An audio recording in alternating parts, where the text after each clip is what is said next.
Hello students, मैं संचिता Jain magnet brains के Hindi medium channel पर आप सभी का स्वागत करती हूँ। मैग्नेट ब्रेन्स एक ऐसा प्लेटफॉर्म है जहाँ पे आपको किंडरगार्टन से लेकर क्लास 12th तक के सारे कोर्सेज प्रोवाइड कराए जाते हैं। हम प्रोवाइड कराते हैं आपको क्वालिटी एजुकेशन, वो भी एकदम फ्री। जी हाँ, बिल्कुल सही सुना आपने। मैग्नेट ब्रेन्स एक ऐसा प्लेटफॉर्म है जहां पे आपको सारे कोर्सेस एकदम फ्री प्रोवाइड कराए जाते हैं। तो आपको क्या करना है, आपको सिर्फ इतना करना है कि come and learn from our videos. तो आज के इस सेशन में राजनीति विज्ञान के अंतर्गत हम अध्ययन करने जा रहे हैं चुनावी राजनीति का। पिछले लेक्चर्स में हमने 3 लेक्चर्स में चुनावी राजनीति को कंप्लीट किया था। आज हम करेंगे इसका एक वन शॉट रिवीजन। चुनावी राजनीति का पूरा रिवीजन हम करने जा रहे हैं। तो चलिए हम जानते हैं कि चुनावी राजनीति क्या है, हमारी चुनाव की प्रणाली क्या है, भारत में चुनाव लोकतांत्रिक क्यों है। चलिए आते हैं, देखते हैं।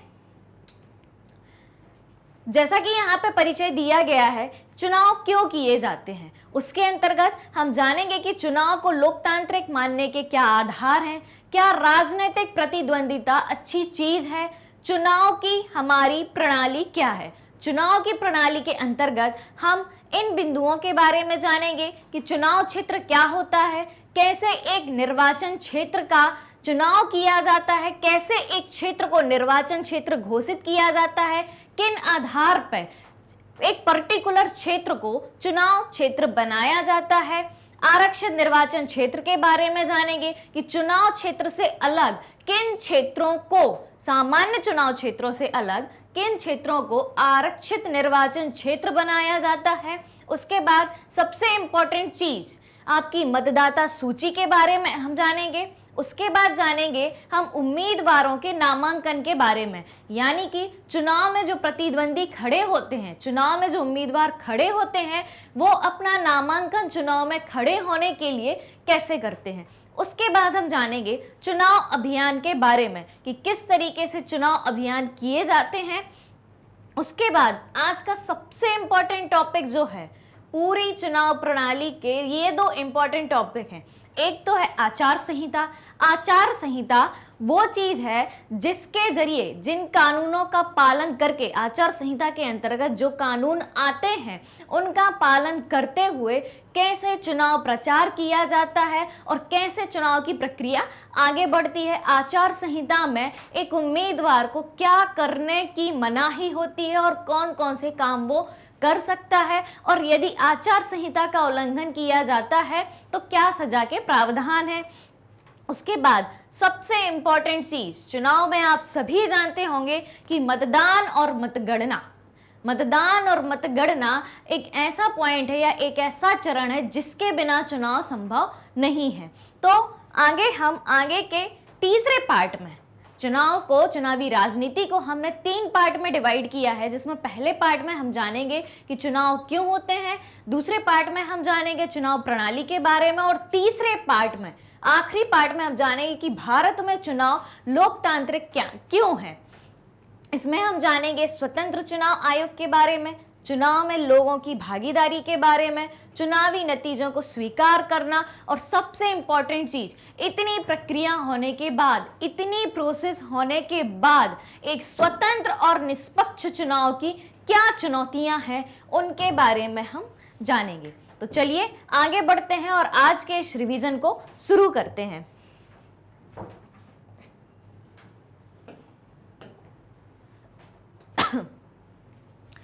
चुनाव क्यों किए जाते हैं? क्या आप बिना चुनाव के अपना प्रतिनिधि या अपना नेता चुन सकते हैं? जी नहीं। चुनाव को कराने के या किसी व्यक्ति को चुनने के, अपना प्रतिनिधि बनाने के क्या मापदंड हो सकते हैं, क्या पैमाने हो सकते हैं? क्या वो पैमाना एक एक्सपीरियंस हो सकता है, किसी व्यक्ति का अनुभव हो सकता है? क्या उस व्यक्ति के अनुभवों के आधार पर आप उसको अपना नेता मान सकते हैं? क्या एक शिक्षा ऐसा माध्यम हो सकता है कि आप उसकी शैक्षणिक योग्यता के आधार पर उसको अपना नेता मान सकते हैं, उसको ज़्यादा से ज़्यादा आप अपना मत या वोट दे सकते हैं? तो हम इसमें जानेंगे कि भारत में चुनाव की आवश्यकता क्यों है और किन व्यक्तियों को, किन आधार पर हम अपना प्रतिनिधि चुनते हैं या हम अपने देश का भविष्य चुनते हैं, जो अपने देश की शासन व्यवस्था को लोकतांत्रिक रूप से आगे बढ़ाता है। तो चलिए हम जानते हैं कि हमें किन कारणों से चुनाव की आवश्यकता होती है। लोकतांत्रिक शासन व्यवस्था के बारे में आप भली भांति परिचित होंगे। लोकतांत्रिक शासन व्यवस्था वो शासन व्यवस्था होती है जिसमें जनता अपना प्रतिनिधि स्वयं चुनती है। जनता अपने एक एक वोट के माध्यम से, जनता अपने एक एक वोट के माध्यम से अपना प्रतिनिधि स्वयं चुनती है, जिसे जनतंत्र भी कहा जाए, जिसमें एक जन जन की भागीदारी हो और आपके और हमारे बीच में से ही एक नेता चुना जाता है, यानी जन या लोगों के बीच में से ही एक नेता चुना जाए जो आगे की लोकतांत्रिक शासन व्यवस्था का अच्छे से संचालन कर सके। तो आप यहाँ पे देख रहे होंगे कि अधिकांश लोकतांत्रिक शासन व्यवस्थाओं में लोग अपने प्रतिनिधियों के माध्यम से ही शासन करते हैं, यानी कि लोकतांत्रिक शासन व्यवस्था में जनता द्वारा चुने गए प्रतिनिधियों के माध्यम से ही शासन व्यवस्था का संचालन किया जाता है। आगे आप देख रहे होंगे कि बिना चुनाव के हम किसी भी लोकतंत्र की कल्पना नहीं कर सकते। मैंने आपको अभी बताया कि चुनाव ही एक ऐसा माध्यम है, वोट ही एक ऐसा माध्यम है जिसके जरिए हम अपना नेता चुन सकते हैं। लोकतांत्रिक शासन व्यवस्था में यही पद्धति है, यही व्यवस्था है कि जनता के माध्यम से ही उसका नेता चुना जाता है और बिना चुनाव के हम किसी भी लोकतांत्रिक शासन व्यवस्था की कल्पना भी नहीं कर सकते। उसके बाद हम देखते हैं कि लोकतंत्र की बहाली के लिए, यहाँ लोकतंत्र की बहाली से क्या आशय है? यहाँ पे लोकतंत्र की बहाली से ये आशय है कि लोकतांत्रिक व्यवस्था जैसे जैसे चल रही है हमेशा वैसी ही चलती रहे।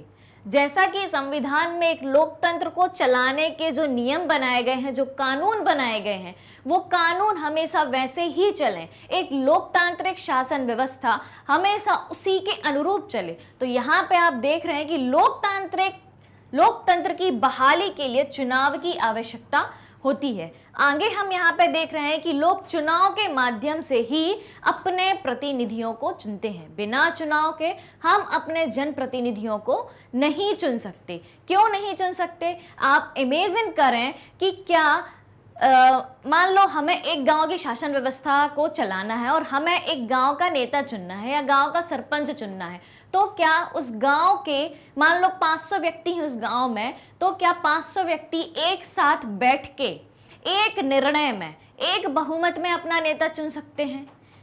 पहली बात तो ये है कि इतने सारे लोगों को एक साथ इकट्ठा करना पॉसिबल नहीं होता, और अगर आपने इकट्ठा कर भी लिया तो क्या उनका निर्णय, क्या उन हर व्यक्तियों के विचार एक से होंगे? बिल्कुल नहीं होंगे। तो इसीलिए इसी परेशानी को दूर करने के लिए जो है एक लोकतांत्रिक शासन व्यवस्था की व्यवस्था की गई कि लोकतंत्र जो है जनता के माध्यम से चुने गए प्रतिनिधियों के माध्यम से ही चला जाए, ना उसमें किसी व्यक्ति विशेष की शैक्षिक योग्यता को आगे रखा जाए, ना ही किसी व्यक्ति के अनुभवों को आगे रखा जाए। तो चलिए आगे हम देखते हैं, चुनाव के माध्यम से हम किसी सरकार को भी बदल सकते हैं। भारत में नियमित 5 साल के अंतराल पर, हर 5 साल के अंतर पर जो है चुनाव होते हैं। हर 5 साल में भारत में चुनाव होते हैं और हर 5 सालों में या तो वही सरकार जीत जाती है या फिर दूसरी सरकार बदल जाती है। तो चुनाव ही एक ऐसा माध्यम है जिसके जरिए अगर हम अपनी पहले की सरकार से संतुष्ट नहीं है, उसकी नीतियों से, उसके कार्यों से, उसकी योजनाओं से संतुष्ट नहीं है, तो हम चुनाव के माध्यम से अपनी सरकार को बदल सकते हैं। हम चुनाव इसलिए करते हैं ताकि चुने हुए प्रतिनिधि संसद में जाके कानून बना सके। जिन प्रतिनिधियों को आप चुनाव के माध्यम से अपने एक एक वोट के माध्यम से चुनते हैं, वही प्रतिनिधि संसद में बैठकर एक सांसद के रूप में कैसे विधायिका चलाई जा सकती है, कैसे कार्यपालिका चलाई जा सकती है, कैसे एक संसद चलाई जा सकती है। ओवरऑल हम बात करें तो कैसे एक संसद चलाई जा सकती है और संसद में बैठ के कैसे कानून बनाए जा सकते हैं, तो वो किसकी जिम्मेदारी होती है? जिन प्रतिनिधियों को आप अपने वोट के माध्यम से चुनते हैं, वही प्रतिनिधि संसद में बैठकर कानूनों का निर्माण करते हैं।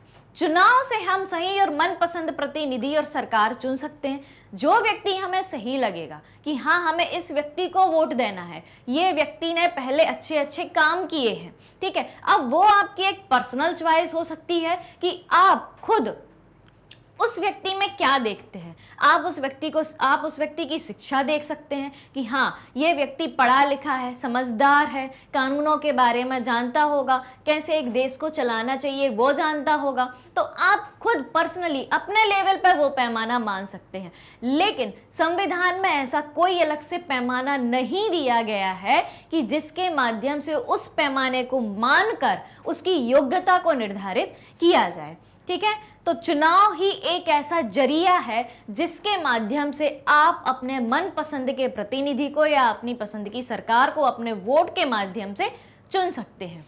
चलिए आगे देखते हैं, चुनाव को लोकतांत्रिक मानने के क्या आधार हैं, या चुनाव को लोकतांत्रिक मानने की ऐसी कौन कौन सी शर्तें हैं कि जिन शर्तों के आधार पर हम चुनाव को लोकतांत्रिक मान सकते हैं। तो पहली शर्त कहती है कि हर किसी को चुनाव करने की सुविधा हो, यानी हर किसी को मताधिकार हो और हर किसी के मत का समान मोल हो। हर किसी को, हर व्यक्ति को, चाहे उस व्यक्ति की जाति कुछ भी हो, धर्म कुछ भी हो, लिंग कुछ भी हो, ऐसा कोई भी एक पर्टिकुलर आधार हम नहीं मान सकते कि इस आधार पर यह व्यक्ति वोट नहीं दे सकता।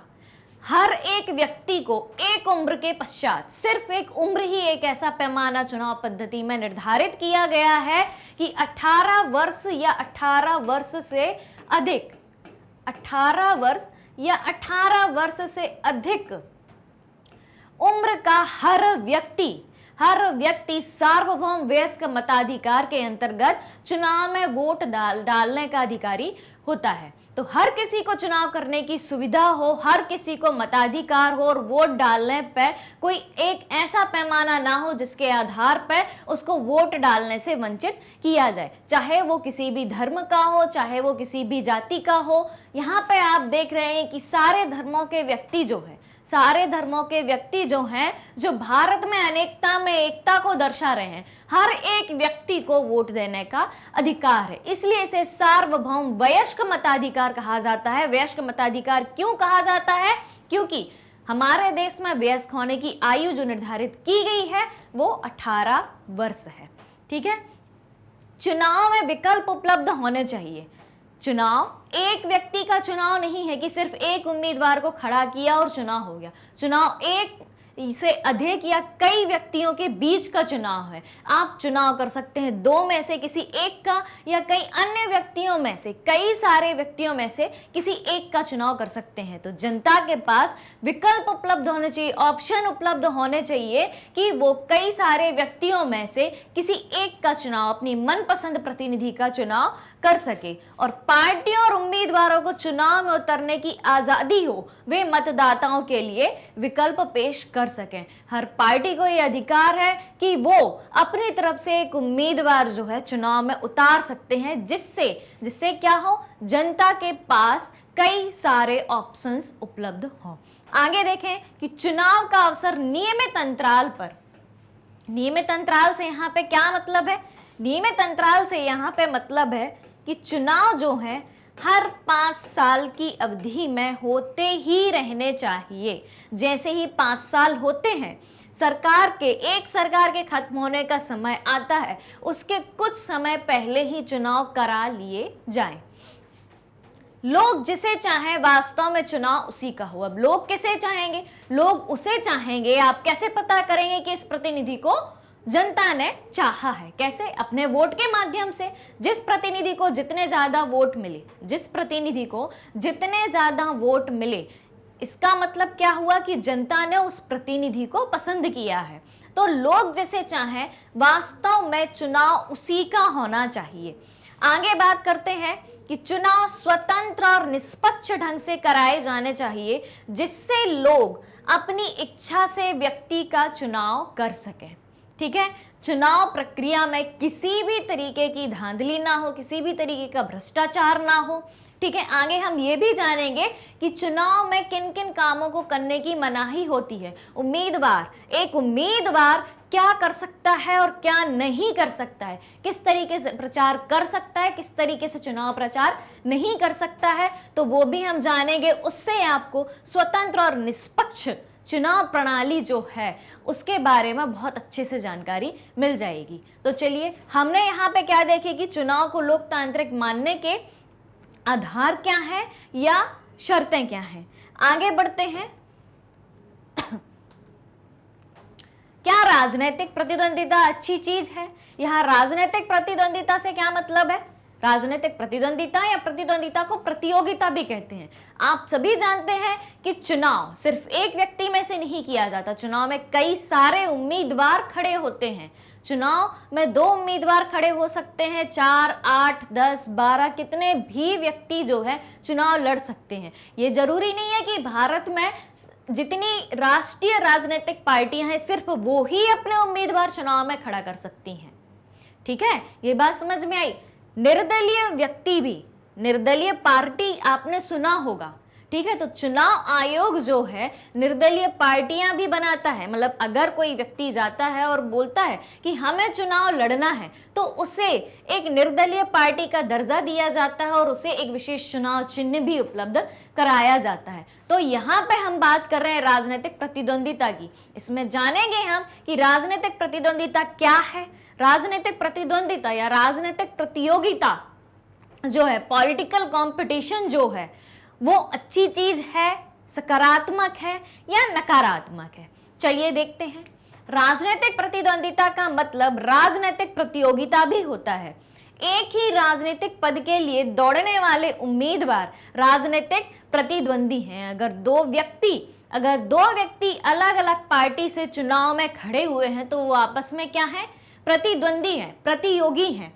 अर्थात एक ही राजनीतिक पद के लिए विभिन्न उम्मीदवारों के बीच होने वाली प्रतियोगिता क्या है? राजनीतिक प्रतिद्वंदिता ही है। चलिए आगे देख लेते हैं कि राजनीतिक प्रतिद्वंदिता से कौन कौन से लाभ हैं। क्या राजनीतिक प्रतिद्वंदिता अच्छी चीज है? इन लाभ के जरिए, इन पॉइंट्स के जरिए हम जानेंगे कि राजनीतिक प्रतिद्वंदिता अच्छी चीज है। ठीक है, तो सबसे पहले हम देखते हैं कि यह दीर्घकालीन राजनीति को बढ़ावा दे रहा है। दीर्घकालीन राजनीति कैसे? दीर्घकालीन राजनीति ऐसे कि जब एक सरकार बनती है वो अपनी नई नई योजनाएं लेके आती है, उन योजनाओं का इम्प्लीमेंटेशन किया जाता है, क्रियान्वयन किया जाता है और वो योजनाएं जनता की भलाई में ही की जाती हैं, जनता के हित के लिए ही बनाई जाती हैं।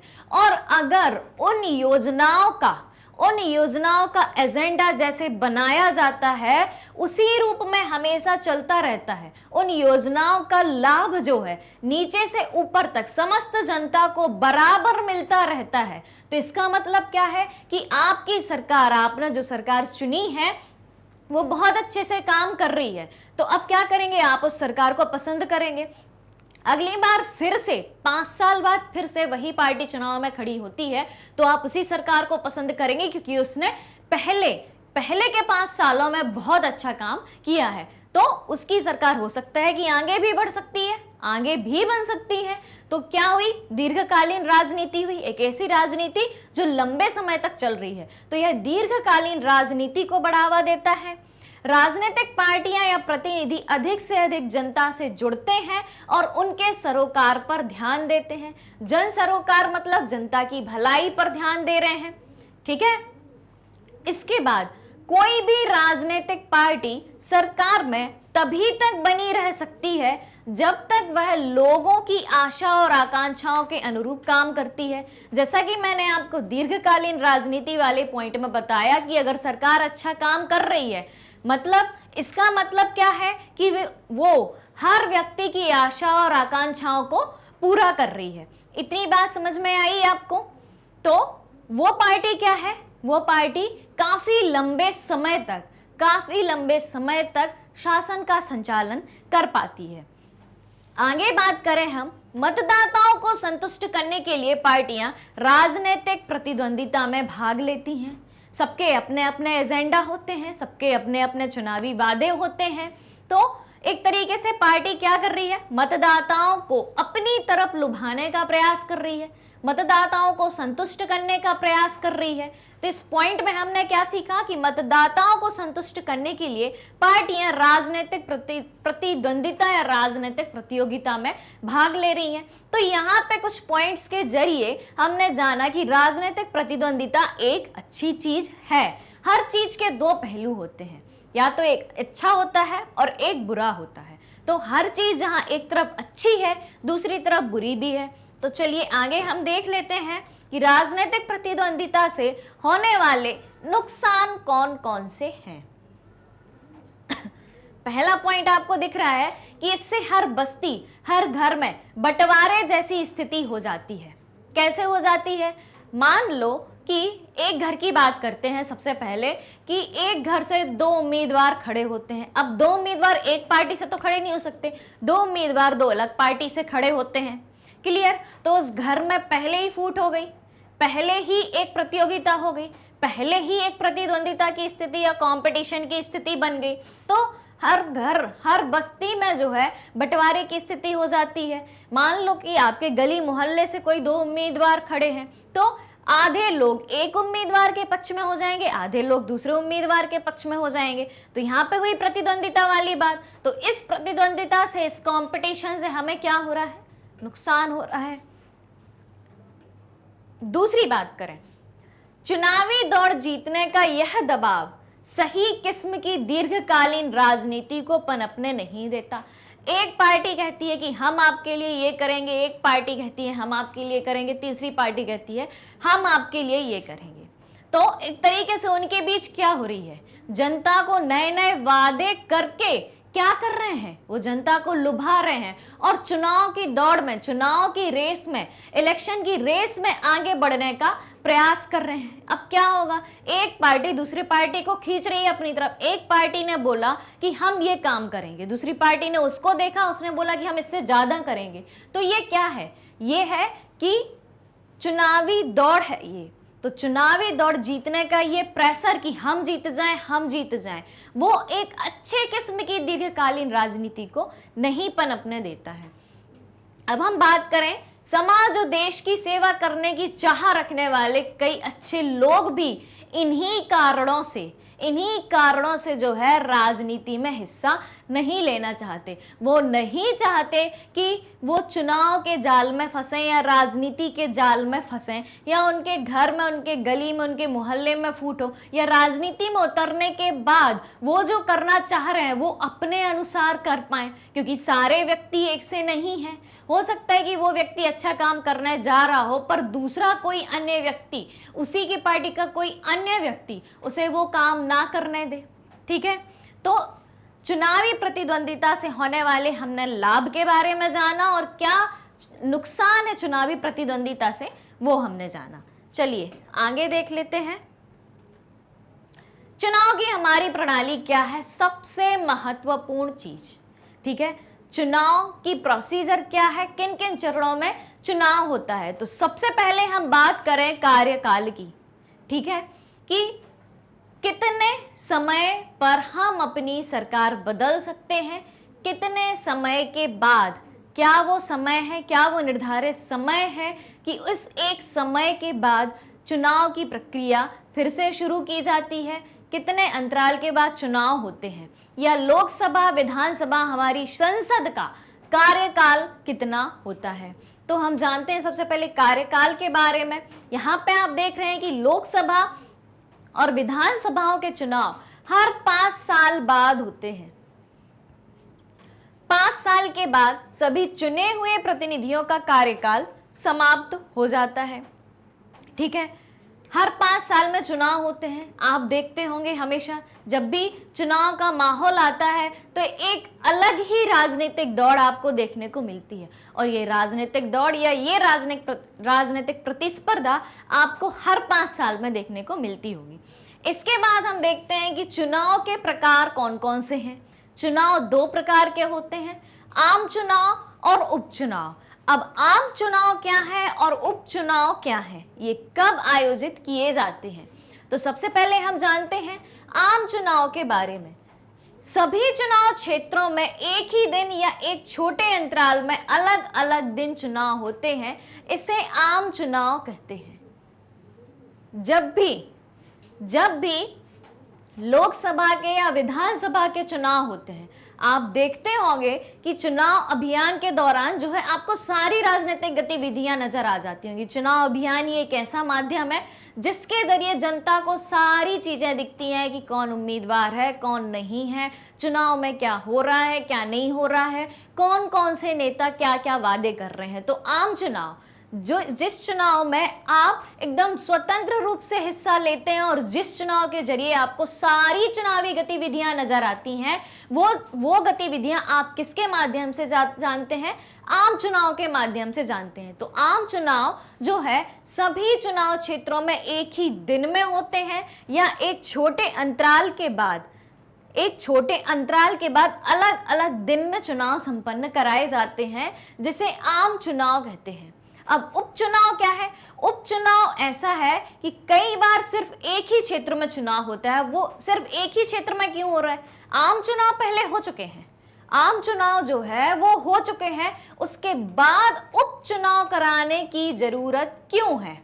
उसके बाद उपचुनाव कराने की जरूरत क्यों है? और वो सिर्फ एक क्षेत्र में क्यों है? वो एक क्षेत्र विशेष में इसीलिए है कि अगर वहां आपके द्वारा चुना गया कोई प्रतिनिधि या अपना इस्तीफा दे दे या उसकी किसी कारणवश अनायासी मृत्यु हो जाए, तो अब उस जगह को भरने के लिए एक नया प्रतिनिधि चाहिए। अब वो प्रतिनिधि भी कैसे चुना जाएगा? वो प्रतिनिधि भी चुनाव के माध्यम से ही चुना जाएगा। तो इसलिए आम चुनाव के बाद अगर कोई ऐसी स्थिति उत्पन्न होती है कि वहां का प्रतिनिधि या अपना इस्तीफा दे देता है या उसकी किसी कारणवश मृत्यु हो जाती है, तो उस जगह को भरने के लिए उपचुनाव उस किसी एक क्षेत्र विशेष में ही आयोजित किए जाते हैं। अब हम देखते हैं चुनाव क्षेत्र और निर्वाचन क्षेत्र के बारे में। चुनाव क्षेत्र या निर्वाचन क्षेत्र के बारे में, तो क्षेत्र विशेष पर आधारित प्रतिनिधित्व की ये एक प्रणाली है। ठीक है, अब निर्वाचन क्षेत्र कैसे बनाए जाते हैं, कैसे हम डिसाइड करते हैं कि ये पर्टिकुलर क्षेत्र एक विधानसभा क्षेत्र है या एक पर्टिकुलर क्षेत्र एक ये सांसद का क्षेत्र है। ठीक है, तो ये चुनाव किया जाता है, ये निर्धारित इस आधार पर किया जाता है कि उस जगह की जनसंख्या कितनी है। आमतौर पर यह माना जाता है कि अगर कोई एक क्षेत्र, मान लो कोई एक क्षेत्र को विधानसभा क्षेत्र बनाना है, ठीक है, जैसे कि आपके राज्य में मान लो 50 जिले हैं, तो क्या 50 जिलों की जनसंख्या समान हो सकती है? हर एक जिले में मान लो कि क्या 1-1 लाख व्यक्ति हो सकते हैं? बिल्कुल नहीं हो सकते। हर जिले की जनसंख्या बिल्कुल अलग अलग होगी। तो जनसंख्या के माध्यम से, जनसंख्या के आधार पर यह निर्धारित किया जाता है कि कौन सा क्षेत्र विधानसभा क्षेत्र या कौन सा क्षेत्र एक सांसद का क्षेत्र बनाया जाएगा। ओवरऑल हम बात करें तो कैसे एक निर्वाचन क्षेत्र जनसंख्या के आधार पर बनेगा। तो जहां पे बराबर जनसंख्या को डिवाइड किया जाए कि हाँ भाई, मान लो एक पैमाना उनने मान लिया कि 5 लाख की जनसंख्या है, 5 लाख की जनसंख्या, 5-5 लाख की जनसंख्या पर हम अपने प्रतिनिधि को चुनेंगे या 5-5 लाख की जनसंख्या पर एक निर्वाचन क्षेत्र मानेंगे। ये हम उदाहरण की बात कर रहे हैं। ठीक है, तो इस तरीके से एक जनसंख्या के अनुपात में अलग अलग क्षेत्रों को बांटकर निर्वाचन क्षेत्रों का चयन किया जाता है। ठीक है, इतनी बात आई आपको समझ में। तो निर्वाचन क्षेत्र या चुनाव क्षेत्र का सीधी सी बात है, कैसे चयन किया जाता है? जनसंख्या को समान अनुपात में बांट के। तो चुनाव के उद्देश्य से देश को अनेक क्षेत्रों में बांट लिया जाता है, जिसे निर्वाचन क्षेत्र कहते हैं। तो निर्वाचन क्षेत्र क्या है, ये आपको अब अच्छे से समझ में आ गया होगा। अब एक क्षेत्र में रहने वाला मतदाता अपने एक प्रतिनिधि का चुनाव करते हैं। ठीक है, एक क्षेत्र के लिए एक प्रतिनिधि का चुनाव किया जाता है। एक क्षेत्र के लिए जो है एक ही विधायक बन सकता है या एक ही सांसद बन सकता है। तो एक क्षेत्र के लिए जनता अपने एक प्रतिनिधि का चुनाव करती है। इसके बाद आप देखें कि लोकसभा चुनाव के लिए देश को 543 निर्वाचन क्षेत्रों में बांटा गया है। यहाँ पे आपको एक उदाहरण के तौर पर बताया गया है, एक उदाहरण के तौर पर बताया गया है कि लोकसभा चुनाव के लिए देश को कितने निर्वाचन क्षेत्रों में बांटा गया है, 543 निर्वाचन क्षेत्रों में बांटा गया है। आगे हम ये भी पढ़ेंगे कि लोकसभा में जो है पूरी लोकसभा की प्रणाली ही पढ़ेंगे कि कैसे कैसे लोकसभा होती है, कितनी सीटें होती हैं, कितनी सीटें रिजर्व होती हैं, कितनी नहीं होती हैं, क्या कैसे होता है, ये भी हम आगे जानेंगे। तो अगला पॉइंट क्या कहता है कि हर क्षेत्र से चुने गए प्रतिनिधियों को क्या कहते हैं, संसद सदस्य कहते हैं। यहाँ पे किसकी बात कर रहे हैं, उदाहरण हमने यहाँ पे किसका लिया, लोकसभा का लिया। तो लोकसभा का जो प्रतिनिधि चुना गया, हर एक क्षेत्र से चुना गया, उसको क्या कहा जाता है, संसद सदस्य कहा जाता है। तो हमने जाना किस चीज के बारे में यहाँ पे कि चुनाव क्षेत्र या निर्वाचन क्षेत्र को किस आधार पर बनाया जाता है।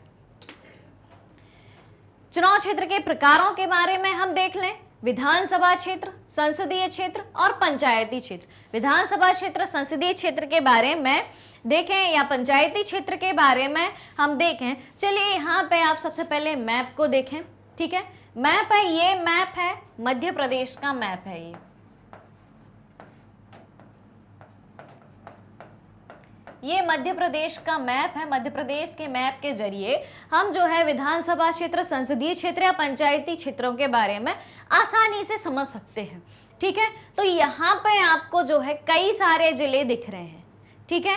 अब ये जो कई सारे जिले हैं ये अलग अलग विधानसभा क्षेत्रों में बटे हुए हैं, अलग अलग संसदीय क्षेत्रों में बटे हुए हैं और अलग अलग पंचायती क्षेत्र में बटे हुए हैं, ठीक है। अब ये जरूरी नहीं है कि एक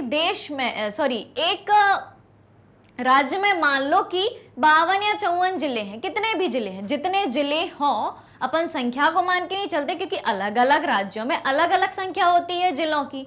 तो अगर किसी राज्य में जितने भी जिले हैं उन जिलों की संख्या के आधार पर जो विधानसभा क्षेत्र या संसदीय क्षेत्र या पंचायत क्षेत्रों का चुनाव नहीं किया जाता कि इतने जिले हैं तो इतने विधानसभा क्षेत्र होंगे या इतने संसदीय क्षेत्र होंगे। मैं आपको पहले ही बता चुकी हूं, जनसंख्या के अनुपात में, जनसंख्या के बराबर अनुपात में जो है इन क्षेत्रों का निर्धारण किया जाता है। तो विधानसभा क्षेत्र किसे कहेंगे कि विधानसभा क्षेत्र प्रत्येक राज्य को उसकी विधानसभा की सीटों के हिसाब से बांटा गया है, ठीक है, कि उस राज्य में कितनी विधानसभा सीटें हैं, उन आधार पर जो है विधानसभा क्षेत्रों को बांटा गया है। और इन सीटों से निर्वाचित प्रतिनिधियों को विधायक कहते हैं।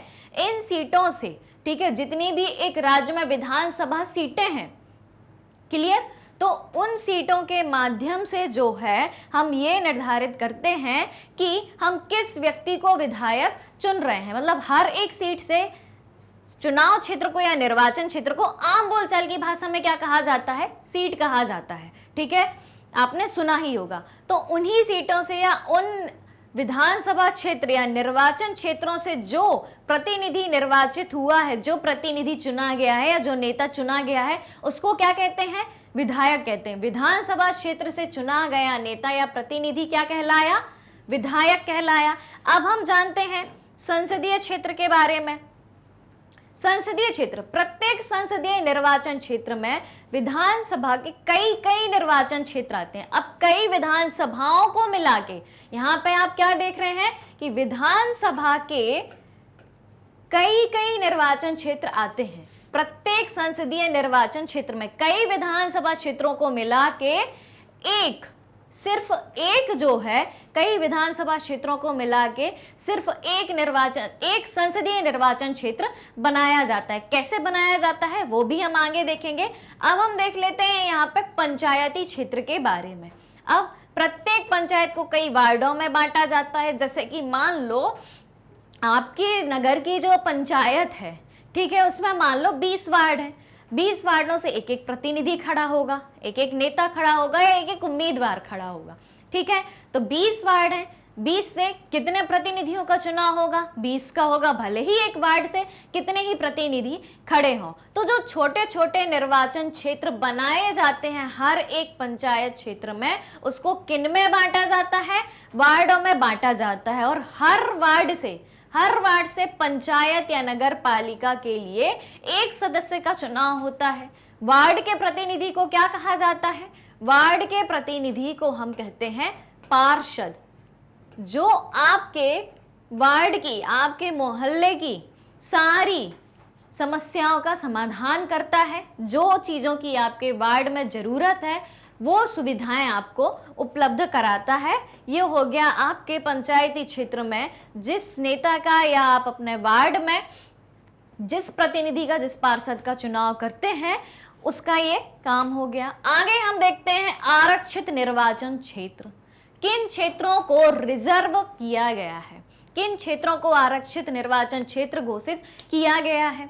ठीक है, अब संविधान निर्माताओं ने जब संविधान बनाया तो उसमें ये बात कही कि किसी भी व्यक्ति को उसकी जाति, धर्म, लिंग, भाषा, ठीक है, या नस्ल, ठीक है, जाति, धर्म, लिंग, भाषा या नस्ल के आधार पर उससे किसी भी तरीके से भेदभाव नहीं किया जा सकता।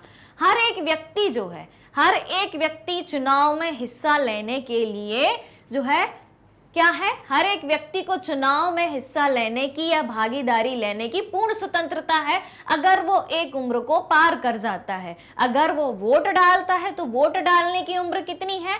वोट डालने की उम्र 18 वर्ष निर्धारित की गई है। और अगर कोई व्यक्ति उम्मीदवार बनना चाहता है, चुनाव में खड़ा होना चाहता है, तो उसकी उम्र कितनी निर्धारित की गई है? 25 वर्ष निर्धारित की गई है। अब आरक्षित निर्वाचन क्षेत्र की बात कैसे आती है? चूंकि चुनाव में हिस्सा लेने के लिए किसी भी तरीके के भेदभाव की मनाही है। ठीक है, अब संविधान निर्माताओं को ऐसा लगा कि जो व्यक्ति अनुसूचित जाति या अनुसूचित जनजाति के अंतर्गत आते हैं, कमजोर क्षेत्रों के अंतर्गत आते हैं, कमजोर क्षेत्रों से बिलोंग करते हैं, वो चुनाव में हिस्सा लेने से ना चूक जाएं। उनकी शिक्षा की कमी या उनके पास अगर सारे संसाधन उपलब्ध नहीं है तो ये कमियां उनको चुनाव में हिस्सा लेने से ना रोकें। इसीलिए इसी समस्या को दूर करने के लिए संविधान में आरक्षित निर्वाचन क्षेत्रों की व्यवस्था की गई। तो हमारे संविधान में कमजोर वर्गों के लिए आरक्षित निर्वाचन क्षेत्र की विशेष व्यवस्था है। कुछ क्षेत्र अनुसूचित जाति और कुछ क्षेत्र अनुसूचित जनजाति के लिए आरक्षित किए गए हैं। अनुसूचित जाति के लिए या एससी के लिए जो आरक्षित सीटें की गई हैं, जिन सीटों को रिजर्व किया गया है, उन पर सिर्फ एससी कैटेगरी अनुसूचित जाति के व्यक्ति ही चुनाव लड़ सकते हैं। ठीक है, और जो निर्वाचन क्षेत्र अनुसूचित जनजाति, ठीक है, एसटी के लिए निर्धारित किए गए हैं, जो निर्वाचन क्षेत्र अनुसूचित जनजाति के लिए बनाए गए हैं, उन सीटों से सिर्फ अनुसूचित जनजाति के व्यक्ति ही उस क्षेत्र से चुनाव लड़ सकते हैं।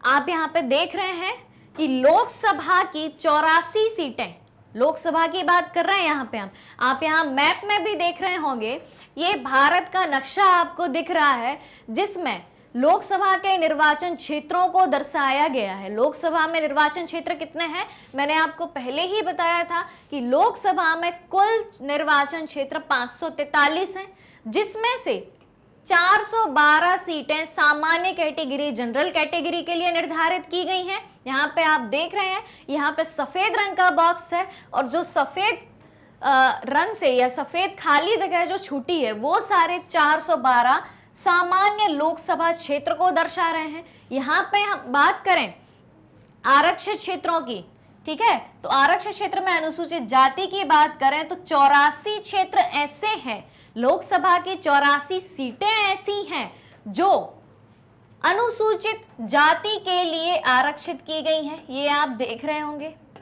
यहाँ पे, ठीक है, और जो आप रेड कलर के नीचे ग्रीन कलर देख रहे हैं वो आरक्षित किए गए हैं अनुसूचित जनजाति के लिए। कितने क्षेत्र? 47 क्षेत्र निर्धारित किए गए हैं। ठीक है, तो किस तरीके से निर्वाचन क्षेत्र को बांटा गया है? सामान्य क्षेत्रों में अनुसूचित जाति या अनुसूचित जनजाति के लिए आरक्षित निर्वाचन क्षेत्रों में ये आपको इस मैप के जरिए बहुत अच्छे से समझ में आ गया होगा। ठीक है, तो 84 सीटें हो गई अनुसूचित जातियों के लिए और 47 सीटें हो गई अनुसूचित जनजातियों के लिए। आगे बढ़ते हैं। कमजोर समूहों के लिए ये व्यवस्था, मतलब आरक्षित निर्वाचन क्षेत्रों के लिए जो व्यवस्था की गई है वो जिला और स्थानीय स्तर पर भी की गई है। ऐसा नहीं है कि सिर्फ लोकसभा के लिए ही ये व्यवस्था की गई हो। हर राज्य में आरक्षित सीटों का अनुपात अलग अलग है, क्योंकि हर राज्य की जनसंख्या अलग अलग है। ठीक है, ग्रामीण और शहरी स्थानीय निकायों में 1/3 सीटें, आरक्षण की बात हो रही है, तो आरक्षण में यहाँ पे महिलाओं को भी चुनावी राजनीति में आरक्षण दिया गया है कि ग्रामीण और शहरी स्थानीय निकायों में 1/3 सीटें जो हैं महिलाओं के लिए आरक्षित की गई हैं। क्लियर हुई ये बात? चलिए आगे बढ़ते हैं। अब हम बात करें मतदाता सूची की। मतदाता सूची की हम बात करें, जो कि सबसे इंपॉर्टेंट सूची है। इस सूची में क्या होता है? इस सूची में ये होता है कि जो भी व्यक्ति मत देने के योग्य हैं, वोट देने के काबिल हैं, योग्यता रखते हैं, मतलब कि 18 वर्ष से 18 वर्ष से अधिक की आयु के हैं, उनको मतदाता सूची में एक स्थान दिया जाता है। उनका नाम जो है मतदाता सूची में दर्ज किया जाता है या ऐड किया जाता है। तो लोकतांत्रिक चुनाव में मतदान की योग्यता रखने वाले जो व्यक्ति मतदान करने के योग्य हैं, 18 वर्ष या उससे अधिक हैं, 18 वर्ष या उससे अधिक हैं, ठीक है, तो उन सभी व्यक्तियों के नाम की जो आधिकारिक सूची होती है, एक ऑफिशियल लिस्ट होती है, उसको क्या कहते हैं? मतदाता सूची कहते हैं, जिसे वोटर लिस्ट भी कहा जाता है। इसका सीधा संबंध लोकतांत्रिक चुनाव की पहली शर्त, लोकतांत्रिक चुनाव की पहली शर्त अपना प्रतिनिधि चुनने के लिए हर किसी को समान अवसर मिलने से है। ठीक है, तो लोकतांत्रिक शासन व्यवस्था के क्या आधार हैं, ठीक है, या चुनाव को लोकतांत्रिक मानने के क्या आधार है, उसकी जो पहली शर्त मैंने आपको पहले बताई थी, उसका सीधा संबंध किससे है? सीधा संबंध मतदाता सूची का उस शर्त से ये है कि अपना प्रतिनिधि चुनने के लिए हर किसी को समान अवसर मिले, किसी भी तरीके का भेदभाव उसके साथ ना किया जाए, सभी सक्षम मतदाताओं का नाम मतदाता सूची में हो। यह व्यवस्था कराने की जिम्मेदारी किसकी है? सरकार की जिम्मेदारी है कि जितने भी व्यक्ति मतदान करने के काबिल हैं, जो भी मतदाता हैं, जो भी वोटर हैं, उनका नाम मतदाता सूची में होना चाहिए।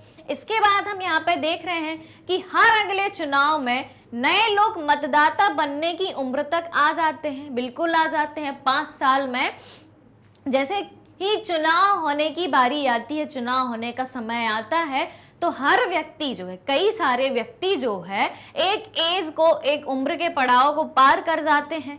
ठीक है, अभी मान लो कि आपकी आयु 13 साल है, अगर मान लो आगे के 5 साल में चुनाव होते हैं तो आप 18 साल के हो जाएंगे, मतलब आपका नाम भी उस मतदाता सूची में ऐड हो जाएगा, वोटर लिस्ट में ऐड हो जाएगा। तो हर नए चुनाव में, हर अगले नए चुनाव में कई सारे व्यक्ति जो है मतदाता सूची में नए होते हैं, कई सारे व्यक्तियों का नाम मतदाता सूची से हटा दिया जाता है। क्यों हटा दिया जाता है? हो सकता है कि वो अब व्यक्ति इस दुनिया में हो ही ना, वो वोट कैसे देंगे? तो मतदाता बनने की उम्र तक जो व्यक्ति आ जाते हैं, उनका नाम जो है हर 5 साल के बाद जो चुनाव होते हैं उसमें जो मतदाता सूची में मतदाता सूची होती है उसमें उनके नाम ऐड कर दिए जाते हैं। तो सीधी सी बात है कि एक तरीके से वोटर लिस्ट को हर चुनाव से पहले सुधारा जा रहा है। हर 5 वर्ष में मतदाता सूची का क्या किया जा रहा है? पूर्ण तरीके से नवीनीकरण किया जा रहा है। नई मतदाता सूची हर 5 साल के बाद फिर से बनाई जाती है। सार्वभौम वयस्क मताधिकार, ठीक है, चुनावी राजनीति का सबसे इंपॉर्टेंट टॉपिक है सार्वभौम वयस्क मताधिकार। मैं आपको कई बार बता चुकी हूं, सार्वभौम वयस्क मताधिकार क्या है? 18 वर्ष और उससे ऊपर की उम्र के सभी नागरिक, चाहे उनकी जाति, धर्म, लिंग अलग अलग क्यों ना हो, ठीक है, अलग अलग होने के बाद भी उन्हें मत देने का अधिकार है। यही इसका मतलब है सार्वभौम वयस्क मताधिकार का। तो सार्वभौम वयस्क मताधिकार आपको पहले से ही पता है, तो इसके बारे में ज्यादा बात करने की आवश्यकता है नहीं। अब अगले चरण की तरफ बढ़ते हैं। चुनावी प्रणाली का अगला स्टेप क्या है? उम्मीदवारों का नामांकन। जो व्यक्ति चुनाव में खड़े हो रहे हैं उनका नामांकन किस तरीके से किया जाता है? तो सबसे पहली योग्यता जो है कि जो व्यक्ति 25 साल की आयु, 25 साल की एज को कंप्लीट कर चुका हो, मतलब उम्मीदवार बनने के लिए न्यूनतम आयु कितनी निर्धारित की गई है? 25 वर्ष निर्धारित की गई है। अब चुनाव में उतरने के लिए उम्मीदवार को कुछ विवरण अपने बारे में देना होता है, कुछ जानकारियां अपने बारे में देनी होती है। नामांकन से यहाँ मतलब ये है कि उम्मीदवार को जब चुनाव में उतरना होता है तो उसे एक फॉर्म भरना होता है, एक फॉर्म फिल करना होता है। उसमें जो भी सारी बातें होती हैं, जो भी जरूरी बातें होती हैं, वो सारी फिल करनी होती हैं। तो उसी का एक हिस्सा है उम्मीदवार द्वारा दिया गया विवरण। किसी भी उम्मीदवार को चुनाव में उतरने के लिए अपने बारे में क्या क्या बताना होता है, देख लेते हैं। उम्मीदवार के खिलाफ चल रहे गंभीर आपराधिक मामलों के बारे में बताना होता है कि उस पर्टिकुलर व्यक्ति जो चुनाव में खड़ा होना चाहता है, क्या उसके खिलाफ कोई आपराधिक मामले तो दर्ज नहीं है? अगर हैं तो वो व्यक्ति चुनाव के योग्य नहीं माना जाता है। दूसरी बात, उम्मीदवार और उसके परिवार के सदस्यों की संपत्ति और देनदारियों का ब्यौरा।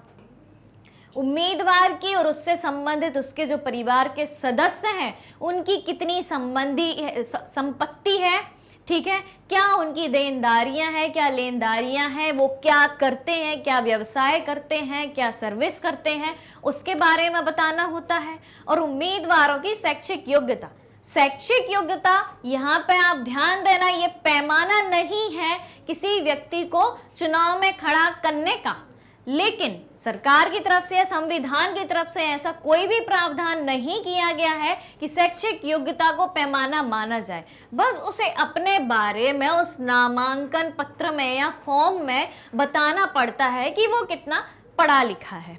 चलिए आगे देख लेते हैं। चुनाव अभियान कैसे होता है उसके बारे में जान लेते हैं, क्योंकि चुनाव अभियान के जरिए ही जनता ये जान पाती है कि कौन सा व्यक्ति, कौन सा उम्मीदवार किस पार्टी से खड़ा है, क्या क्या चुनावी वादे कर रहा है। ठीक है, तो देखते हैं कि चुनाव अभियान में क्या है कि जब उम्मीदवारों की अंतिम सूची की घोषणा होने और मतदान की तारीख के बीच, मतलब कि जब चुनाव आयोग के बारे में भी हम पढ़ेंगे कि जब चुनाव आयोग जो है उम्मीदवारों की अंतिम सूची को जारी कर देता है, ठीक है, हर एक पार्टी बता देती है कि हमारी पार्टी से ये व्यक्ति खड़ा होगा, हमारी पार्टी से ये व्यक्ति खड़ा होगा।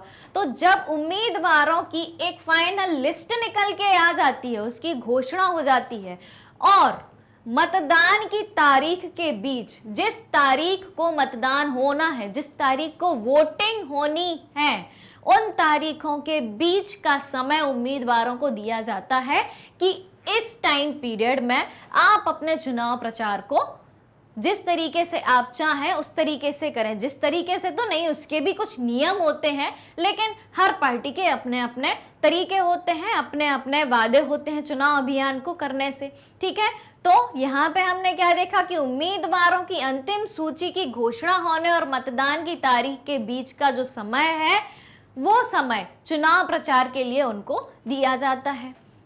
अब इस अवधि में उम्मीदवार मतदाताओं से संपर्क करते हैं, घर घर जाते हैं। आपने देखा होगा, हाथ जोड़ते हुए घर घर जाते हैं कि हमें वोट दीजिए, हम ये काम करेंगे। ठीक है, चुनावी वादे करते हैं, नई नई योजनाओं को लाने के वादे करते हैं, अपने अपने एजेंडा को बताते हैं, एक लंबी सी लिस्ट लेके आते हैं कि हम ये करेंगे, हम ये करेंगे।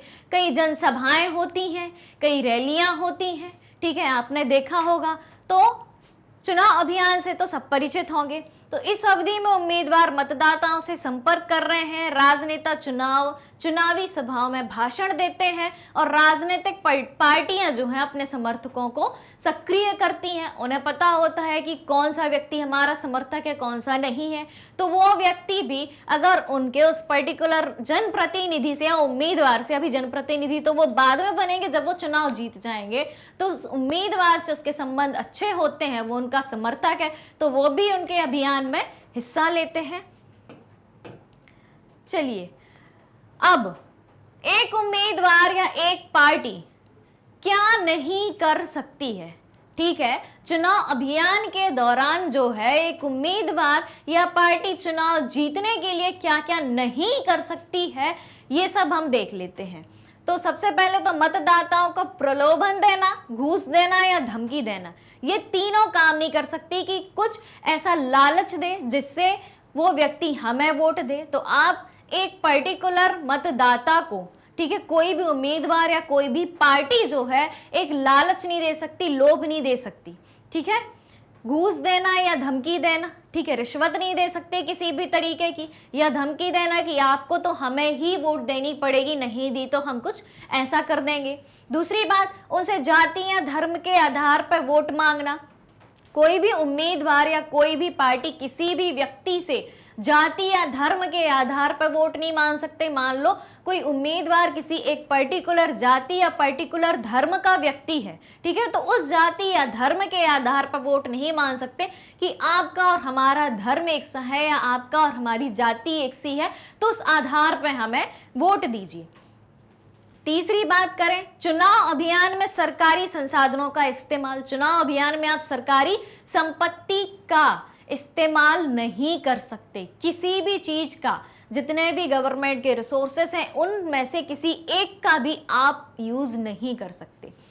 आगे देखें कि लोकसभा चुनाव में एक निर्वाचन क्षेत्र में 25 लाख या विधानसभा चुनाव में 10 लाख रुपए से ज्यादा खर्च करना, ठीक है। तो अब जब चुनाव अभियान होगा तो फ्री में तो हो नहीं जाएगा, उसमें पैसे लगेंगे। तो यहाँ पे एक अधिकतम राशि निर्धारित की गई है कि लोकसभा चुनाव में एक निर्वाचन क्षेत्र में, ठीक है, जब को लोकसभा का कोई एक क्षेत्र, एक संसदीय क्षेत्र है या एक निर्वाचन क्षेत्र है, उसमें एक क्षेत्र में 25 लाख, ठीक है, और विधानसभा चुनाव में विधानसभा क्षेत्र में, विधानसभा के एक क्षेत्र में 10 लाख रुपए से ज्यादा, 10 लाख रुपए से ज्यादा का खर्च नहीं किया जा सकता।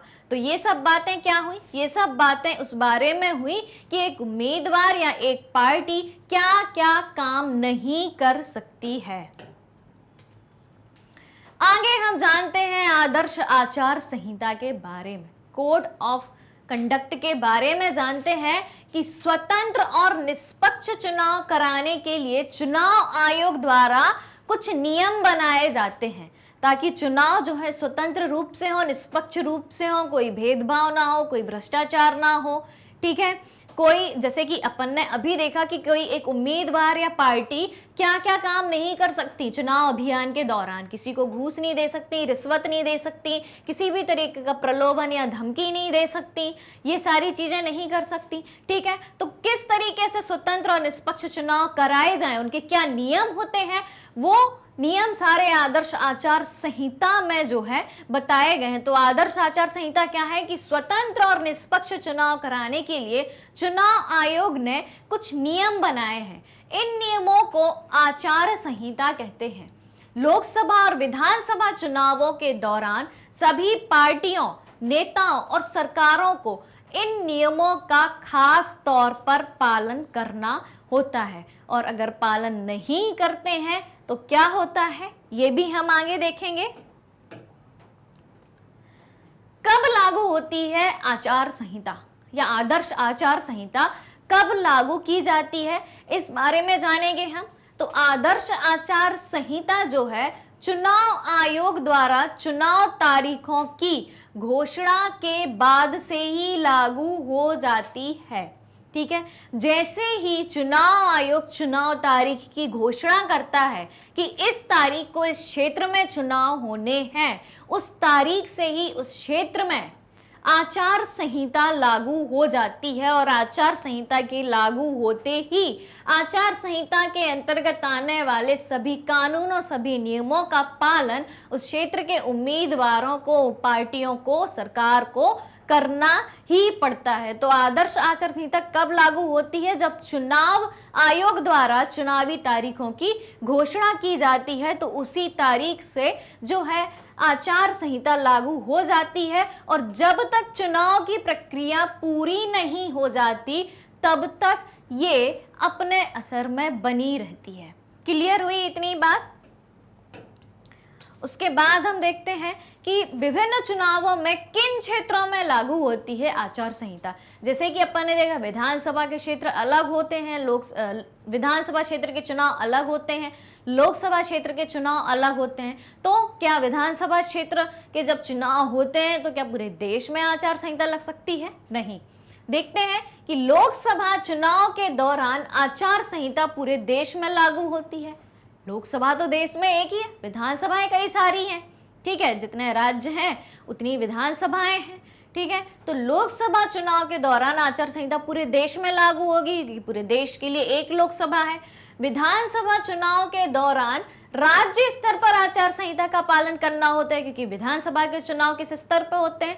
राज्य स्तर पर होते हैं। और उपचुनाव, तो उपचुनाव के कोड जो है, ठीक है, या उपचुनाव के लिए जो आचार संहिता लागू होनी है वो सिर्फ उस पर्टिकुलर क्षेत्र के लिए ही लागू होगी। आचार संहिता के अंतर्गत आने वाले कोड या कानून या नियम पूरे क्षेत्र के लिए लागू नहीं होंगे। जिस क्षेत्र में उपचुनाव कराया जाना है सिर्फ उस क्षेत्र के लिए जो है, उस क्षेत्र से संबंधित जो निर्वाचन क्षेत्र है, सिर्फ उस क्षेत्र में ही उपचुनाव के कोड लागू किए जाएंगे। तो विभिन्न चुनावों में किन क्षेत्रों में आचार संहिता को लागू किया जाता है ये चीज आपको समझ में आ गई होगी। आचार संहिता का पालन ना करने के क्या परिणाम हो सकते हैं? ठीक है, अगर कोई व्यक्ति आचार संहिता का पालन नहीं करता है, अगर कोई उम्मीदवार, कोई प्रतिनिधि जो आगे जाके नेता बनने जा रहा है वो आचार संहिता का पालन नहीं करता है तो क्या होता है जानते हैं। तो कोड का पालन ना करने, यहाँ कोड से आशय आचार संहिता, आचार संहिता के जो नियम है, ठीक है, उनका पालन ना करने से कानूनों और विनियमों का उल्लंघन होता है। जो कानून बनाए गए हैं आचार संहिता के अंतर्गत आने वाले जो कानून है, विनियम है, अर्थात जो भी लॉ एंड रेगुलेशंस हैं, कानून और विनियम अर्थात जो भी लॉ एंड रेगुलेशंस हैं उनका अगर उल्लंघन होता है, उल्लंघन से मतलब क्या है कि उनका पालन नहीं किया जाता है, तो क्या होता है, इसके लिए शख्स या पार्टी के खिलाफ अनुशासनात्मक कार्यवाही की जा सकती है और या फिर उसकी बर्खास्तगी भी की जा सकती है। अनुशासनात्मक कार्यवाही से मतलब क्या है कि हो सकता है उस पर कुछ जुर्माना लगाया जाए, उसको कुछ छोटी मोटी सजा दी जाए और आगे जाके ये भी हो सकता है कि वो उम्मीदवार चुनाव लड़ ही ना पाए, उसको चुनाव प्रक्रिया से बाहर ही कर दिया जाए। ठीक है, तो ये बात समझ में आई कि आचार संहिता का पालन ना करने पर क्या होता है, ठीक है, क्या परिणाम होते हैं। मतदान और मतगणना चुनाव प्रक्रिया का जो आखिरी चरण है, मतदान और मतगणना, ये सबसे इंपॉर्टेंट चरण है, सबसे इंपॉर्टेंट स्टेप है। ठीक है, मतदान और मतगणना, बिना मतदान के और मतदान के बाद बिना मतगणना के हम ये निर्धारित कर ही नहीं सकते कि चुनाव में क्या हुआ, क्या रिजल्ट आया। तो मतदान और मतगणना क्या है, चुनाव का आखिरी चरण है, मतदाताओं द्वारा वोट दिया जाना। मतदाताओं द्वारा जब वोट दे दी गई तो उसके बाद कोई कुछ भी नहीं कर सकता, चाहे कितने ही अच्छे लेवल पर प्रतिनिधियों ने या उम्मीदवारों ने चुनाव प्रचार किया हो, एक बार वोट डल गई, काम खत्म। मतदान की प्रक्रिया या चुनाव की प्रक्रिया जो है खत्म, उसके बाद सीधे आपके सामने नतीजे ही आएंगे। तो पहले क्या होता था और अब क्या होता है, पहले कैसे मतदान होता था और अब कैसे मतदान होता है वो देख लेते हैं। तो पहले क्या होता था, यहाँ पे आपको जो है एक लिस्ट दिख रही होगी, ठीक है। इसमें आप देख रहे होंगे पार्टी ए, पार्टी बी, पार्टी सी, डी, ई, एफ, जी एक्सेट्रा, ठीक है। हर एक पार्टी के सामने उनके ये चुनाव चिन्ह दिए गए हैं, ठीक है। अब इसमें एक मतदाता क्या कर रहा है, एक मतदाता इसमें क्या कर रहा है, उसके हाथ में जो है एक सील देख रहे होंगे, एक ठप्पा या एक मोहर देख रहे होंगे, जिसको इंक में ऐसा ठप्पा लगा के, इंक जिसमें इंक होती है, एक स्याही होती है, ठीक है। सील में क्या होती है, एक स्याही होती है, और उस स्याही के माध्यम से, उस सील के माध्यम से जो है वो अपनी पसंद की पार्टी के चुनाव चिन्ह के आगे अपनी मोहर लगा देता है, ठीक है। तो पहले ये होता था। इसमें क्या बताया गया है कि मतदाता एक मत पत्र पर अलग अलग छपे उम्मीदवारों के नाम, ठीक है, ये क्या है, ये एक मत पत्र है, ठीक है, जिसमें क्या है, अलग अलग पार्टी के नाम हैं और उनके चुनाव चिन्ह हैं। तो मतदाता क्या कर रहा है कि जिस उम्मीदवार का नाम उसे सही लगता है कि इस व्यक्ति को वोट देनी चाहिए, तो उस उम्मीदवार के नाम या पार्टी के आगे जो है चुनाव चिन्ह में से अपनी पसंद के उम्मीदवार के चुनाव चिन्ह पर अपनी मोहर लगाकर अपनी पसंद जाहिर करता है, और मोहर लगाकर ये बताता है कि हमें इस व्यक्ति को वोट देनी है। पर अब क्या होता है, अब ये होता है कि मतदान के लिए electronic voting machine, EVM, electronic voting machine का उपयोग होने लगा है। यहाँ पे आप देख रहे होंगे इलेक्ट्रॉनिक वोटिंग मशीन को, ये एक मशीन आपके सामने दी गई है, जिसमें यहाँ पे जो है पार्टी के जो नाम है या पार्टी के उम्मीदवारों के जो नाम है वो दिए हैं, यहाँ पे जो है उनके चुनाव चिन्ह दिए हुए हैं, और यहाँ पे अलग अलग बटन लगे हुए हैं हर एक उम्मीदवार के सामने। अब जिस उम्मीदवार को आपको वोट देनी है, उस उम्मीदवार के सामने वाला आप जाके एक बटन दबा दीजिए और आपकी वोटिंग प्रक्रिया हो गई, ठीक है। तो मतदान कैसे होता है ये आपने देख लिया, पहले कैसे होता था, अब डिजिटल युग में कैसे होता है, ठीक है। पहले कागजी युग में कैसे होता था वो आपने देख लिया, और अब डिजिटल युग में कैसे होता है वो आपने देख लिया। अब हम देखते हैं भारत में चुनाव क्यों लोकतांत्रिक हैं, ठीक है। तो इसमें क्या बताया गया है, आप सभी जानते हैं कि भारत में लोकतांत्रिक शासन व्यवस्था को अपनाया गया है, जिसमें जनता ही अपने शासक का, अपने जनप्रतिनिधि का चुनाव करती है। लोकतंत्र जो है निष्पक्ष और स्वतंत्र चुनावों पर आधारित होता है, ठीक है। हर किसी को इसमें वोट देने का अधिकार है, यानी कि स्वतंत्र रूप से है, बिना भेदभाव के है, जिसमें हर वयस्क नागरिक का सिर्फ एक वोट होता है, और उस एक वोट का मूल्य कितना होता है, सिर्फ एक ही होता है। ऐसा नहीं होता कि ए व्यक्ति ने वोट दिया और उसके वोट का मूल्य एक है, और बी व्यक्ति ने भी सिर्फ एक ही वोट दिया, ठीक है, सिर्फ एक ही वोट दिया और उसके वोट का मूल्य 2 हो, नहीं। एक वोट दिया तो वो एक वोट भी सिर्फ एक के बराबर भी होगा, उस वोट का मूल्य भी सिर्फ एक होगा। एक वोट 2 वोट के बराबर नहीं होगा, ठीक है। ये बात समझ में आई। फिर जिसमें हर वयस्क नागरिक का एक वोट होता है, और सरकार संवैधानिक कानूनों और नागरिक अधिकारों के आधार पर ही काम करती है। लोकतांत्रिक शासन व्यवस्था में भारत में सरकार कैसे काम करती है कि संविधान में जो भी कानून बनाए गए हैं, कॉन्स्टिट्यूशनल लॉ जो भी हैं, उन्हीं के आधार पर काम करेगी। और एक नागरिक के मौलिक अधिकार क्या है, एक जनता को क्या क्या अधिकार हैं, उनके आधार पर ही भारत की लोकतांत्रिक शासन व्यवस्था का संचालन सरकार के द्वारा किया जाता है। आगे बढ़े, चुनाव आयोग सबसे महत्वपूर्ण मुद्दा, ठीक है, या सबसे महत्वपूर्ण टॉपिक। बिना चुनाव आयोग के चुनाव संभव नहीं होते हैं। चुनाव कराने की सारी जिम्मेदारी शुरू से लेके अंत तक किसको सौंपी जाती है, एक चुनाव आयोग को। तो भारत में ही एक स्वतंत्र चुनाव आयोग का प्रावधान किया गया है कि भारत में एक स्वतंत्र चुनाव आयोग होगा, एक ऐसी बॉडी होगी या एक ऐसा कमीशन होगा जो भारत में स्वतंत्र रूप से चुनाव कराएगा। जानते हैं स्वतंत्र चुनाव आयोग के बारे में, जिसको भारत निर्वाचन आयोग भी कहा जाता है। तो भारत निर्वाचन आयोग, जिसे चुनाव आयोग के नाम से भी जाना जाता है, एक स्वायत्त संवैधानिक निकाय है। ठीक है, स्वायत्त मतलब कि वो अपने अनुसार काम करता है। ठीक है, एक ऐसी कॉन्स्टिट्यूशनल बॉडी है या एक ऐसा संवैधानिक निकाय है जो अपने अनुसार काम करता है। ठीक है, उस पर किसी का भी दबाव नहीं होता है। जो भारत में संघ और राज्य चुनाव प्रक्रियाओं का संचालन करता है। यहां संघ से मतलब है केंद्र सरकार। ठीक है, यानी कि लोकसभा के चुनाव और राज्य में होने वाले चुनाव, मतलब कि विधानसभा चुनाव या पंचायत क्षेत्रों के जो चुनाव होते हैं, उनका संचालन, उन सारी चुनाव प्रक्रियाओं का संचालन कौन करता है? भारतीय निर्वाचन आयोग करता है। ठीक है, इसका गठन कब हुआ ये जान लेते हैं। तो इसका गठन हुआ 25 जनवरी 1950 को। ठीक है, उसके बाद जो है इसका उद्देश्य क्या है?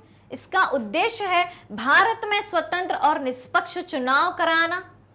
ठीक है, भारत में स्वतंत्र और निष्पक्ष चुनाव कराने के लिए जो है चुनाव आयोग का गठन किया गया। तो इसका उद्देश्य क्या है? भारत में स्वतंत्र रूप से निष्पक्ष चुनाव कराना और भारत के विभिन्न भागों में चुनाव कराना, चाहे वो केंद्र सरकार के स्तर पर हो, मतलब संघ के चुनाव हो, चाहे राज्य के चुनाव हो। इसकी संरचना के बारे में जान लेते हैं कि चुनाव आयोग में कौन कौन होता है। तो चुनाव आयोग में अभी के व्यवस्था में, अभी की संवैधानिक व्यवस्था के अनुसार चुनाव आयोग में एक मुख्य चुनाव आयुक्त होता है और 2 अन्य चुनाव आयुक्त होते हैं। ठीक है, इसकी संरचना क्लियर है। तो चलिए आगे देख लेते हैं मुख्य चुनाव आयुक्त क्या होता है, ये देख लेते हैं। भारतीय मुख्य चुनाव आयुक्त भारतीय चुनाव आयोग का क्या है? प्रमुख है, क्योंकि इसमें एक मुख्य चुनाव आयुक्त होता है और 2 अन्य चुनाव आयुक्त होते हैं। तो प्रमुख कौन हुआ? हेड कौन हुआ चुनाव आयोग का? हेड हुआ मुख्य चुनाव आयुक्त। और स्वतंत्र और निष्पक्ष रूप से राष्ट्र और राज्य के चुनाव कराने के लिए ये क्या है?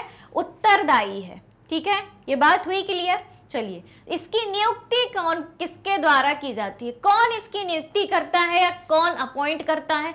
तो राष्ट्रपति ही इसको अपॉइंट करता है। दूसरी बात, वर्तमान में मुख्य चुनाव आयुक्त का नाम जान लेते हैं। चलिए, जितने भी संवैधानिक बॉडीज के अंतर्गत आने वाले व्यक्ति हैं, कॉन्स्टिट्यूशनल बॉडी के अंतर्गत आने वाले व्यक्ति हैं, चाहे वो व्यक्ति किसी कमीशन के प्रमुख हो, ठीक है, या सरकार के प्रमुख हो, उनके नाम, मतलब वर्तमान में जो व्यक्ति उस पोस्ट पे हैं, उस पोस्ट पे पदस्थ हैं, उनके नाम आपको पता होने चाहिए। तो वर्तमान में मुख्य चुनाव आयुक्त हैं राजीव कुमार जी हैं। इनका कार्यकाल कितना होता है? भारतीय निर्वाचन आयोग के मुख्य चुनाव आयुक्त का कार्यकाल कितना होता है? कितने समय तक ये एक चुनाव आयुक्त के रूप में या मुख्य चुनाव आयुक्त के रूप में काम कर सकते हैं? तो वो एक निर्धारित कार्यकाल है, 6 वर्ष तक ये काम कर सकते हैं, या 65 वर्ष की आयु, मतलब कि 6 साल तक तो इनका कार्यकाल होता ही है।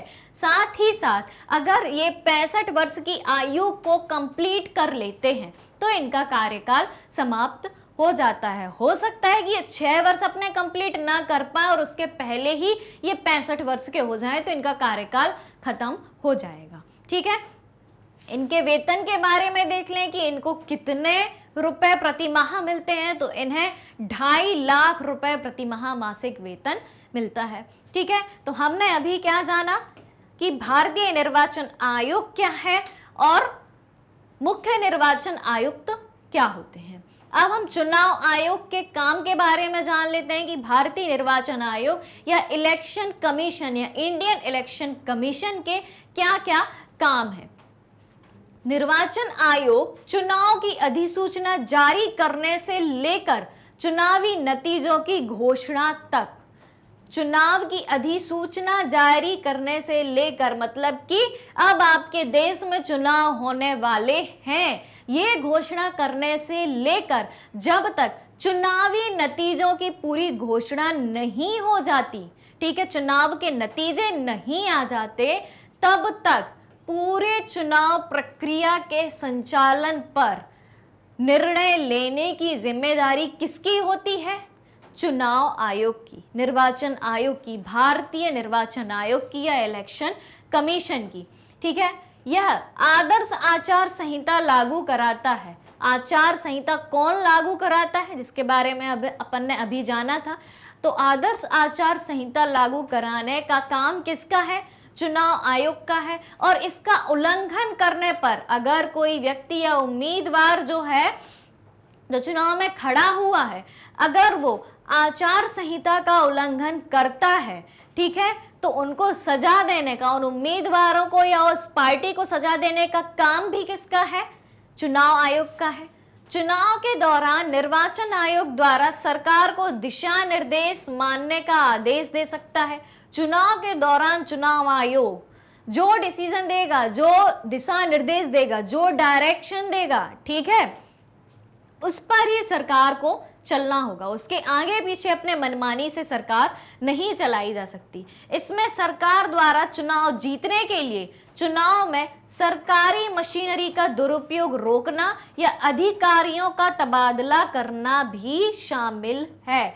अगर चुनाव के दौरान सरकारी मशीनरी का गलत उपयोग किया गया, ठीक है, जैसा कि मैंने आपको बताया था कि चुनाव अभियान के दौरान कोई उम्मीदवार या पार्टी सरकारी संसाधनों का प्रयोग नहीं कर सकती। अगर करती है तो चुनाव आयोग उसे सजा देता है। ठीक है, दूसरी बात, अधिकारियों का तबादला करना भी शामिल है। अगर चुनाव के दौरान, चुनाव प्रक्रिया के दौरान उस क्षेत्र में जो अधिकारी पदस्थ हैं वो अपना काम अच्छे से नहीं कर रहे हैं, ठीक है, या उनका विशेष लगाव किसी पार्टी के प्रति है, ठीक है, कि वो उस पार्टी का जरूरत से ज्यादा सपोर्ट कर रहे हैं, मतलब एक तरीके से यही हुआ ना कि सरकारी सहयोग उन्हें मिल रहा है, तो उस अधिकारी का तबादला भी, उस अधिकारी का ट्रांसफर भी दूसरी जगह पे कर दिया जाता है। ये कौन कर रहा है? चुनाव आयोग के ये सारे काम देख रहे हैं अपन। अगला काम देखते हैं चुनाव आयोग का कि चुनाव ड्यूटी पर तैनात अधिकारी सरकार के नियंत्रण में ना होकर चुनाव आयोग के अधीन काम करेंगे। अब आप बोलेंगे कि भाई जब सरकार ने उस अधिकारी को अपॉइंट किया है तो हटाएगा कौन? हटाने की जिम्मेदारी भी सरकार की होनी चाहिए। लेकिन चुनाव आयोग, चुनाव के दौरान ये अधिकार किसके पास होता है? किसके पास होता है? जब अगर चुनावी ड्यूटी पे कोई अधिकारी काम कर रहा है और वो अपना काम अच्छे से नहीं कर रहा है तो उसका ट्रांसफर करने की, ठीक है, किसकी जिम्मेदारी है? कौन कर सकता है? दूसरी जगह कौन भेज सकता है? चुनाव आयोग भेज सकता है। मतलब चुनाव के दौरान, चुनावी प्रक्रिया के दौरान एक अधिकारी पर कंट्रोल किसका होता है? इलेक्शन कमीशन का होता है, ना कि गवर्नमेंट का होता है। ठीक है, आगे बढ़े। चुनाव में लोगों की भागीदारी के बारे में हम जान लेते हैं कि चुनाव में लोग किस तरीके से हिस्सा लेते हैं। ठीक है, ये तो आप सभी जानते हैं कि चुनाव में हिस्सा लेने का हर व्यक्ति को अधिकार है, हर उस व्यक्ति को अधिकार है जो 18 साल से ऊपर हो चुका है।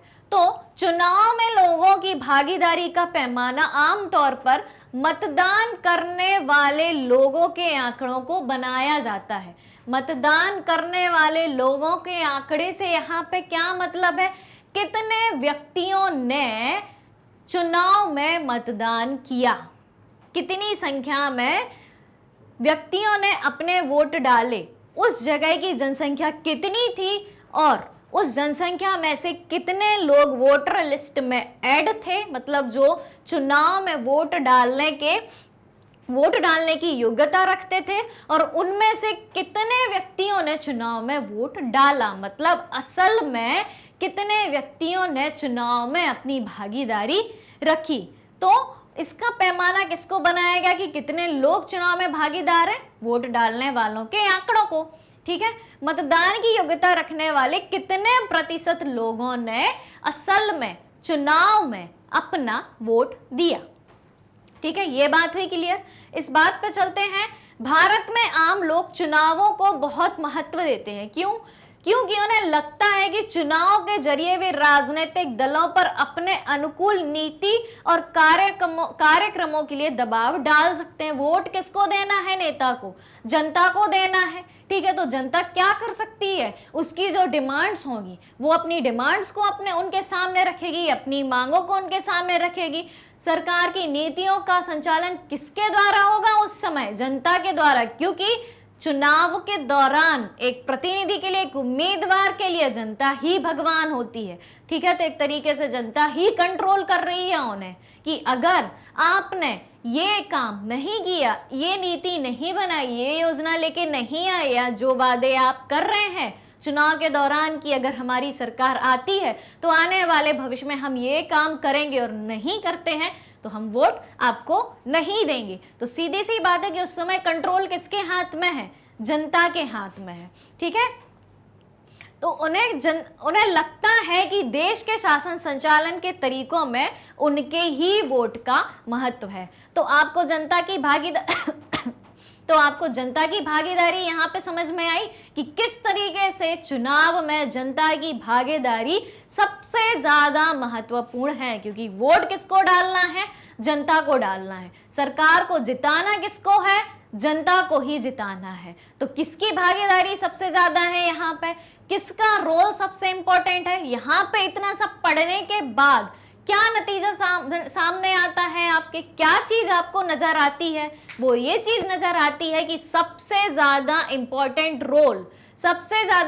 रोल किसका है चुनाव में? जनता के, क्योंकि जनता ही जो है चुनाव जिता सकती है किसी भी उम्मीदवार को, या चुनाव हरा सकती है किसी उम्मीदवार को। ठीक है, तो यहाँ पे हमने जाना कि चुनाव में किस तरीके से लोगों की भागीदारी अपना महत्व रखती है। स्वतंत्र और निष्पक्ष चुनाव की चुनौतियां। इतना सारा हमने चुनावी राजनीति के बारे में पढ़ा। अब स्वतंत्र और निष्पक्ष रूप से जो चुनाव कराए जाते हैं, इतनी प्रक्रिया, इतनी लंबी चौड़ी प्रक्रिया एक प्रतिनिधि को चुनने के लिए की जाती है, उसकी चुनौतियां क्या क्या हैं? स्वतंत्र और निष्पक्ष रूप से चुनाव कराने के स्वतंत्र और निष्पक्ष रूप से चुनाव कराने के दौरान ऐसी कौन कौन सी चुनौतियां हैं जो सामने आती हैं, उसके बारे में जान लेते हैं।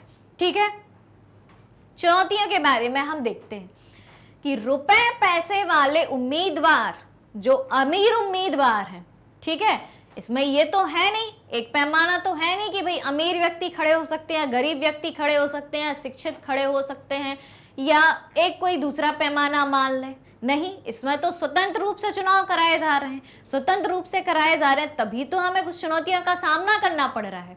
ठीक है, तो जो रुपए पैसे वाले या अमीर उम्मीदवार हैं जो चुनाव में हिस्सा लेने जा रहे हैं और पार्टियां गलत तरीके से चुनाव जीत ही जाएंगे, यह कहना मुश्किल है। मतलब हम ये नहीं कह सकते कि फलाना उम्मीदवार अमीर है, ठीक है, या कोई पार्टी गलत तरीके से, गलत तरीकों का प्रयोग करके चुनाव जीत ही जाएगी, हम ये नहीं कह सकते, पर उनकी स्थिति दूसरों से ज्यादा मजबूत बनी रहती है। अगर कोई एक गरीब उम्मीदवार खड़ा है और एक अमीर उम्मीदवार खड़ा है, ठीक है, तो सीधी सी बात है कि पड़ला भारी किसका है? पड़ला भारी एक अमीर उम्मीदवार का है, क्योंकि उसकी स्थिति मजबूत है, वो पैसे से, रुपए से मजबूत है। यहाँ पे आप देख रहे होंगे कि कोई अमीर उम्मीदवार ज्यादा पैसे खर्च करता है, ठीक है, उसके बाद कोई उम्मीदवार उससे कम पैसे खर्च करता है, उसके बाद कोई तीसरा उम्मीदवार और कम पैसे खर्च करता है। तो यहाँ पे सबसे ज्यादा मजबूत स्थिति, सबसे ज्यादा भारी पड़ला आपको किसका दिख रहा है? अमीर उम्मीदवार का। उसकी पोजीशन क्या है? यहाँ पे 1 है, ठीक है, फर्स्ट पोजीशन पे है। लेकिन वो चुनाव जीत जाएंगे ये कंपलसरी नहीं है, पर उनकी स्थिति मजबूत बनी रहती है तो उनके चांसेस ज्यादा होते हैं। तो स्वतंत्र और निष्पक्ष रूप से चुनाव कराने का जो है एक चुनौती जो है वो सबसे बड़ी यही है कि अमीर उम्मीदवार हो सकता है कि वो चुनाव जीत जाए, भले ही वो काम करने में अच्छा ना हो, उसकी नीतियां अच्छी ना हो। दूसरी चुनौती जो है वो यहाँ पे हम देखते हैं कि देश के कुछ इलाकों में आपराधिक पृष्ठभूमि और संबंधों वाले उम्मीदवार दूसरों को चुनाव मैदान से बाहर करने और बड़ी पार्टियों के टिकट पाने में सफल होने लगे हैं। जो आपराधिक प्रवृत्ति के लोग होते हैं उनका दबदबा एक अलग ही होता है, लोग उनसे डरे हुए होते हैं, उनकी पहुंच भी हर जगह होती है। ये बहुत प्रैक्टिकली बात आपको बता रही हूं और ये बात आप भी अपने आसपास देखते होंगे कि जो आपराधिक प्रवृत्ति के लोग हैं, ठीक है, वो अपनी इस प्रवृत्ति के बल पर, वो अपने इस दबदबे के बल पर एक अलग ही माहौल कायम करके रखते हैं, ठीक है। तो उनकी इस इमेज के कारण, उनकी इस प्रवृत्ति के कारण या उनके इस दबाव के कारण वो उम्मीदवार दूसरे उम्मीदवारों को चुनाव मैदान से बाहर ही कर देते हैं।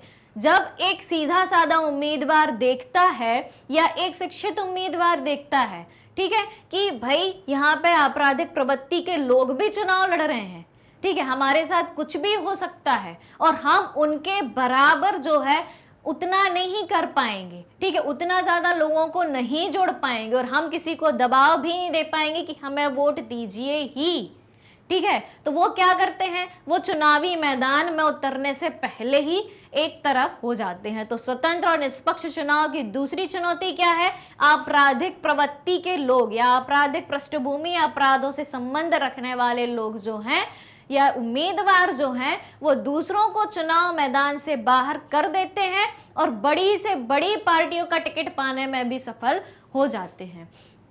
तो यहाँ पे हमने क्या देखी अभी कि स्वतंत्र और निष्पक्ष चुनाव की क्या क्या चुनौतियां हैं। इसी क्रम में हम आगे देखते हैं कि अक्सर आम आदमी के लिए चुनाव में कोई ढंग का विकल्प नहीं होता है, क्योंकि दोनों प्रमुख पार्टियों की नीतियां और व्यवहार कमोवेश एक से होते हैं या एक से हो सकते हैं। आप और हम एक आम आदमी हैं, आप और हम वोट डालने वाले व्यक्ति हैं। अब हम किसी भी उम्मीदवार का चयन कैसे करें, हम किसी भी उम्मीदवार को किन पैमानों के आधार पर मापें कि ये उम्मीदवार अच्छा है, ये जाके आगे सरकार की नीतियों को बहुत अच्छे तरीके से चलाएगा, तो उसका पैमाना हम किसको माने, हम ये कैसे जांचें कि फलाना उम्मीदवार आगे जाके हमारे लिए काम करेगा ही, क्योंकि उनकी नीतियां और उनका व्यवहार लगभग हमें एक से नजर आते हैं। तो सबसे बड़ी चुनौती क्या है कि चुनाव के दौरान उम्मीदवारों को ये तय करना कठिन हो ही जाता है कि हम किसे वोट दें, कौन आगे जाके काम करेगा, क्योंकि चुनाव के दौरान तो चुनावी वादे सब कर देते हैं, सब एक से बढ़ के एक कर देते हैं। तो हमें लगता है कि ये अच्छा है, ये अच्छा है, ये अच्छा नहीं है, ये भी अच्छा नहीं है, अब हम किसको वोट दें। तो जनता के सामने एक मॉरल डिलेमा या एक दुविधा की, एक नैतिक दुविधा की स्थिति उत्पन्न हो जाती है कि हम किसे वोट दें।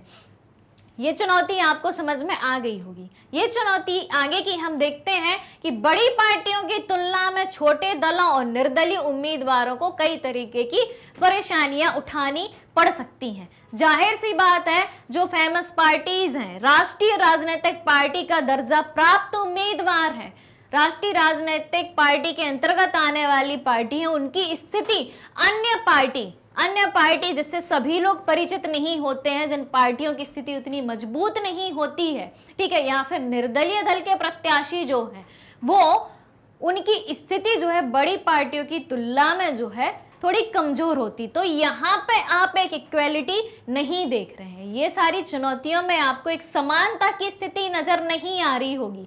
चुनाव तो स्वतंत्र और निष्पक्ष रूप से कराने की प्रक्रिया आपने देखी ही, लेकिन कुछ ऐसी चुनौतियां हैं जिनका सामना हर एक उम्मीदवार को भी करना पड़ता है और जनता को भी करना पड़ता है। तो चुनाव प्रक्रिया के बारे में और चुनावी राजनीति के बारे में आपने बहुत अच्छे से जाना।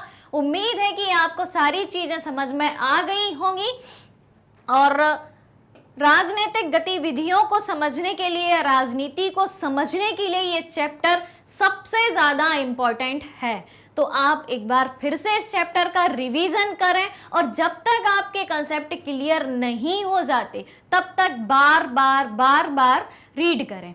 आज के लिए बस इतना ही, मिलते हैं अगले सेशन में। तब तक के लिए आप जो है मैग्नेट ब्रेन्स के चैनल पर बने रहें। मैग्नेट ब्रेन्स अपने सारे कोर्सेज प्रोवाइड कराता है अपने यूट्यूब चैनल पर, मैग्नेट ब्रेन्स के एप्लीकेशन पर, मैग्नेट ब्रेन्स की वेबसाइट पर। और आप जो है हमारे ई नोट्स और ई बुक्स यहाँ डिस्क्रिप्शन बॉक्स में दी गई लिंक से अवेल कर सकते हैं। मैग्नेट ब्रेन्स ये सारे कोर्सेज एकदम फ्री प्रोवाइड कराता है और मैग्नेट ब्रेन्स के चैनल को जो है या मैग्नेट ब्रेन्स को जो है आप यूट्यूब या अदर सोशल मीडिया प्लेटफॉर्म पर भी देख सकते हैं। तो चैनल को लाइक, शेयर और सब्सक्राइब करना ना भूलिए। Thank you so much.